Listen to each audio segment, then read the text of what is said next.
Je suis dans la joie de vous retrouver et de partager une parole fraternelle ce matin avec vous qui êtes là, rassemblés. En ce jour particulier, nous vivons une occasion renouvelée de louer et d'adorer notre Seigneur, ici même à Antony, dans cette église baptiste, puisque nous avons choisi aussi d'avoir maintenant 2 cultes. Et je vous salue tous, vous qui êtes chez vous, vous qui tout à l'heure serez là et peut-être nous regardez déjà, et surtout vous qui êtes présents ici. En ce moment même, nous ne sommes pas aussi sans savoir que ce virus, je crois qu'on l'appelle toujours le coronavirus, il n'a pas encore changé de petit nom, qui autrefois nous avait amenés à être brutalement coupés d'une bonne part de notre vie communautaire, se refait plus présent dans le monde, en Europe et ici en France, et notamment en Île-de-France où nous vivons. On perçoit que, d'ailleurs, les files d'attente pour faire les tests, certainement près de chez vous, près de votre lieu de travail, vous en avez vu, elles s'allongent, tout comme d'ailleurs le délai pour en obtenir les résultats. Je crois que c'est 10 jours en ce moment, ici en région. Très simplement, les craintes liées à une seconde vague qui fut évoquée et qui commence à se faire vraie, se font de plus en plus présentes dans l'esprit de beaucoup. Et quand on y repense, les jours qui s'écoulèrent avant mars dernier, ça remonte à loin, on a l'impression, nous semblaient lointains, si paisibles, qu'on aimerait et qu'on désire y revenir au plus vite à cette période avant mars. Rappelez-vous la liberté d'aller et venir, de se rassembler, de faire la fête, de se voir sans contrainte, nous manque, et parfois même peut-être cruellement. Nous savons tous ce qui est advenu entre-temps, entre ce temps avant mars et jusqu'à aujourd'hui. Un certain micro-organisme, un virus pour être plus précis, a chamboulé nos vies, nos repères. Et cela continue. Et aujourd'hui, on commence à en regretter ces temps anciens, qui pourtant n'étaient qu'hier. Mars dernier, ça n'est pas si loin, ça ne fait pas encore une année d'écoulée. Mais j'en reviens à notre présent, je veux y rester. Ce présent, ce que nous entendons, alors je suis de moins en moins les médias, j'ai moins de temps en ce moment, mais nous l'entendons quand même parfois décrit sous l'angle de l'hyperbole. C'est pas qu'on est Marseillais ici en région Île-de-France, mais quand même, l'hyperbole est de plus en plus utilisée pour décrire ce que nous vivons. Et l'on en vient même à entendre que cette période actuelle est sans précédent, etc., etc. Vous pouvez y mettre tous les qualificatifs qui sont un peu exagérés parfois. Et j'aimerais vous poser une question à vous tous ce matin. Notre appréciation de ces événements est-elle si juste ? Je la repose autrement, mais est-il sage, bibliquement parlant, de considérer cette période-ci, cette situation, comme exceptionnelle ? Je ne vous demande pas de répondre. Prenez la question et gardez-la. Aussi, avant d'aller plus loin dans cette méditation à laquelle je vous invite, j'aimerais quand même que nous écoutions quelques paroles de l'apôtre Paul tirées de son épître aux Romains dans le chapitre 8. Ce sont les versets 20 à 23 qui d'ailleurs vont être affichés là. Et puis pour ceux qui sont chez eux, je crois que ça va apparaître aussi afin que vous puissiez le lire en même temps. Donc Romains 8, les versets 20 à 23. Voilà ce que dit Paul. Car la création tout entière a été réduite à une condition bien dérisoire. Cela ne s'est pas produit de son gré, mais à cause de celui qui l'y a soumise. Il lui a toutefois donné une espérance, c'est que la création elle-même sera délivrée de l'esclavage, de la corruption, pour accéder à la liberté que les enfants de Dieu connaîtront dans la gloire. Nous le savons bien, en effet, jusqu'à présent, la création tout entière est unie dans un profond gémissement et dans les douleurs d'un enfantement. Elle n'est pas seule à gémir, car nous aussi qui avons reçu l'Esprit comme avant-goût de la gloire, nous gémissons du fond du cœur en attendant d'être pleinement établis dans notre condition de fils adoptifs de Dieu, quand notre corps sera délivré. Voilà pour ce passage de l'apôtre Paul. Je me permets d'ailleurs de reprendre le tout premier verset, le verset 20 que nous venons d'entendre, quand il dit, au moins en partie, « Car la création tout entière a été réduite à une condition bien dérisoire. » Et juste avant de lire tout ce passage, je vous posais la question suivante, et je la reprends. Est-il sage, bibliquement parlant, de considérer cette période actuelle, cette situation comme exceptionnelle? Continuons même de pousser un peu la réflexion plus loin, et notamment sous l'angle de l'interrogation. Et posons-nous alors encore cette autre question. Est-ce que l'exception ne serait pas la tranquillité du monde dans lequel nous avons vécu peu avant? Alors, quand je pose la question ainsi, on pourrait commencer à me faire passer pour l'un de ces prédicateurs anciens qui annonçaient la fin des temps à chaque coin de rue. Croyez-moi, je n'en suis pas là, mais j'aimerais, avec vous ce matin, m'autoriser à secouer nos compréhensions du monde et de les laisser être re-questionnés par les Écritures. Avant la pandémie, il est probable que beaucoup parmi nous avions jeté comme un voile pudique sur la réalité dépeinte par l'apôtre. Celle d'un monde qui, depuis le surgissement du péché, est dans une souffrance continuelle. Soyons honnêtes. Pour certains, si ce n'est beaucoup, nous l'avons certainement fait, et moi le premier.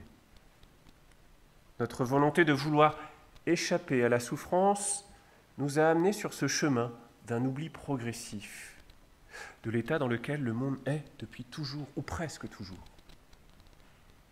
Mais voilà, maintenant, depuis quelques mois, cette volonté d'un oubli a été brutalement heurtée par la réalité de cette Covid-19. Et il est d'ailleurs intéressant de voir qu'aux extrêmes, dans le monde, les personnes viennent à voir les choses de manière très très variée. D'un côté, soit on cherche à grossir cette situation, cette pandémie, en faisant presque la catastrophe qui va tous nous annihiler. Alors, ils sont rares, mais ils existent. Mais de l'autre bord, et ils sont peut-être plus nombreux, et c'est certainement plus intéressant aussi de les entendre, il y a des personnes qui voient en cette pandémie, en cette situation, un grand complot mondial bâti sur un mensonge, fait de toutes pièces pour nous asservir plus encore, et dont l'un des instruments de cet asservissement serait l'obligation de porter un masque. Voilà, parce que vous porterez un masque, vous êtes tous devenus esclaves d'une société qui vous manipule. Ce serait ça l'idée pour certains. Un peu étonnant quand même, mais bon. Je peux être caricaturé, mais ces comportements pris aux extrêmes nous montrent que l'homme préfère souffrir de ses propres mensonges que de voir l'état de souffrance du monde dans lequel l'homme se débat lui-même en vain. Et cela n'a rien de nouveau, malheureusement.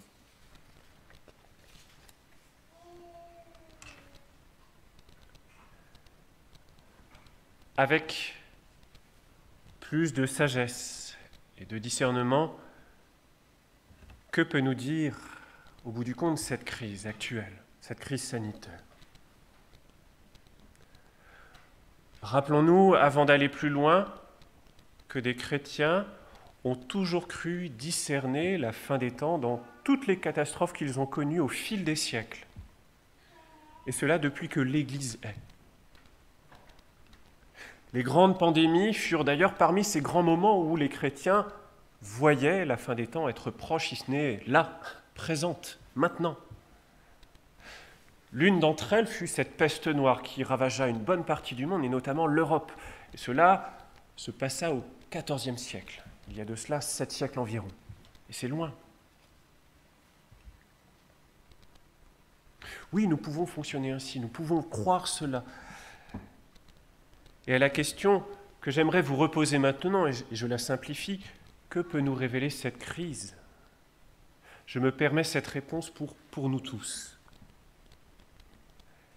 Elle a, si on peut le dire ainsi, c'est peut-être malheureux de le dire, mais elle a pour vertu d'interroger notre regard sur notre monde. Il me semble, oui, que notre regard sur cette crise sanitaire, sur cette pandémie, sur ce que ce monde traverse, il n'y a pas que nous ici, en Île-de-France, nous l'entendons dans les nouvelles, ce sont des pays, ce sont une planète entière qui souffre. Il me semble que notre regard sur cette crise sanitaire nous révèle plus de choses sur nous-mêmes que sur la crise elle-même.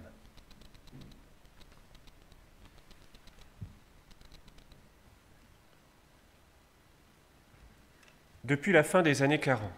Alors, quand je dis la fin des années 40, je parle déjà du siècle dernier. Ça fait déjà de moi un vieux bonhomme, je crois. Mais je pense qu'on se comprend. Depuis la fin des années 40, l'Occident a grandi en éloignant petit à petit le souvenir de la guerre. Et on peut le comprendre.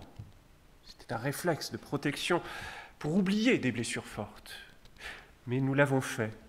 Mais nous avons aussi, par là même, cherché à oublier aussi ce que sont toutes ces autres catastrophes qui malheureusement touchent l'humanité, comme la famine. D'ailleurs, très souvent, guerre et famine vont de pair. Mais aussi les épidémies majeures qui ont malheureusement aussi décimé l'Occident autrefois. Tout cela, nous l'avons oublié. Nous avons oublié, ou presque oublié, au moins posé un voile pudique, comme je l'ai dit tout à l'heure, que nous avons vécu, nous aussi, dans ce monde. Et si ce n'est peut-être pas nous, au moins nos parents ou nos grands-parents, mais qui nous avaient dit cela, qui nous avaient transmis cela. Oui, l'Occident, lui aussi, a vécu dans un monde où l'espérance de vie fut faible autrefois. Mais voilà, depuis maintenant plusieurs décennies, cette espérance de vie est en croissance constante. Au point même qu'aujourd'hui, être touché grièvement par une maladie, peu importe la maladie, ou alors une épidémie, voire une pandémie, même jeune, nous est devenu impensable. En février ou mars dernier, si nous nous étions dit, tiens, imagine un jour, il va y avoir une pandémie et ça va nous toucher tous, on aurait dit, non, mais ça, c'est le prochain scénario de Spielberg ou je ne sais quoi, c'est de la fiction, et c'est une réalité. Et cette réalité d'un monde occidental oublieux n'est pas la norme. Cette réalité que nous avons connue était plutôt l'exception. Nous ne pouvions concevoir comme présent l'une des nombreuses pandémies du passé qui avaient autrefois frappé l'Occident, l'Europe, et pas seulement d'ailleurs. Et en se faisant un peu plus caricatural, l'on se disait que ce genre de choses ne pourrait arriver qu'à des populations que l'on aurait imaginées, par rapport au regard occidental, plutôt moyenâgeuses, qui n'avaient pas accès à l'hygiène moderne, à la médecine moderne, etc., etc. Nos ancêtres, oui, il y a très longtemps, oui, pouvaient être touchés, mais nous, jamais. Nous sommes tellement plus forts, tellement plus humbles, ça peut-être pas, mais tout ce que l'on veut. Or, ces fléaux ont toujours été là, et non pas uniquement dans un passé révolu. Or certes, les progrès font qu'aujourd'hui, nous arrivons à soigner, à limiter l'impact d'une telle pandémie, mais elle demeure présente. Mais plusieurs parmi nous aussi, un autre regard. Car la maladie, comme la mort, pour plusieurs d'entre nous, a fait partie du monde dans lequel il a grandi, avant même d'arriver ici en Occident, où nous avons progressivement oublié cela. En effet, dans les pays qui n'ont pas connu une même prospérité, guerre, famine, épidémie n'ont rien de fait divers que l'on observe dans les journaux ou la télé seulement, et on se dit « waouh, comme c'est loin tout ça ». Bien au contraire, pour beaucoup d'entre nous, et c'est la force aussi d'une Église qui partage de multiples cultures et de multiples horizons, cela a fait partie de l'existence de plusieurs parmi nous et reste ancré dans son existence, même si peut-être aujourd'hui les choses semblaient plus loin aussi. Ainsi, cette pandémie actuelle qui touche la planète entière nous a ramené plus ou moins tous les pieds sur terre, nous a ramené les pieds dans cette création qui souffre. Oui, la création gémit, nous dit Paul. Et nous nous en rendons davantage compte en ces moments qui nous semblent si particuliers. Et pourtant, nous aurions tort de les croire si exceptionnels, ces moments-ci. Et c'est là où moi-même, j'ai peut-être oublié certaines choses. Oui, ces moments n'ont rien de si exceptionnel, de si particulier, car depuis que l'homme a préféré écouter l'ennemi et se laisser corrompre par le mal, n'en oublions pas que nous vivons dans cet état de fait, celui d'un monde qui vit dans la douleur et attend sa délivrance.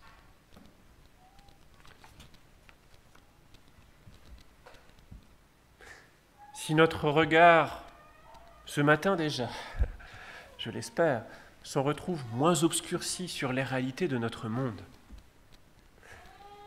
Quelle attitude devrait découler d'un regard transformé alors, d'un regard du disciple de Jésus qui n'en oublie pas la réalité du mal, qui continue de corrompre, qui continue d'engendrer souffrance et douleur aujourd'hui.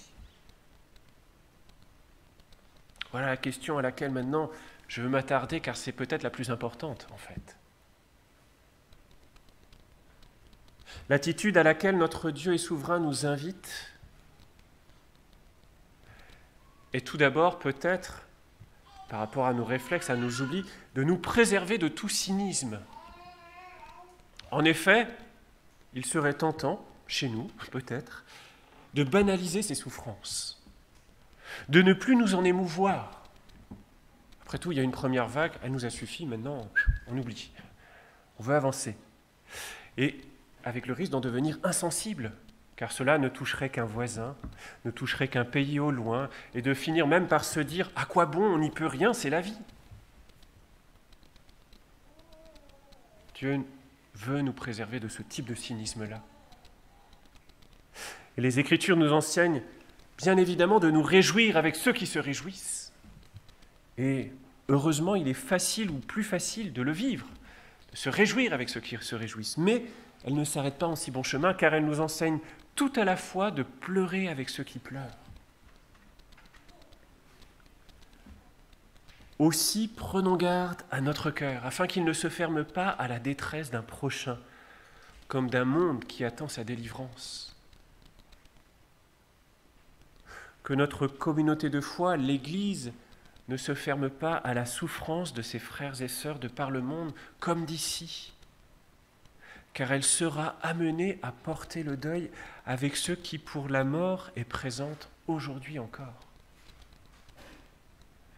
Et une chose m'étonne, moi-même, je vois que je l'avais oublié, mais depuis que nous avons parlé de pandémie, vous savez, nous avons des frères et sœurs qui sont persécutés.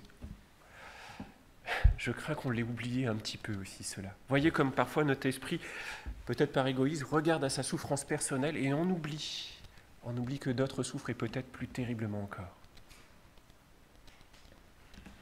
Alors oui, cette pandémie a certainement permis et doit encore nous ouvrir les yeux, notre cœur, sur notre monde, sur sa situation.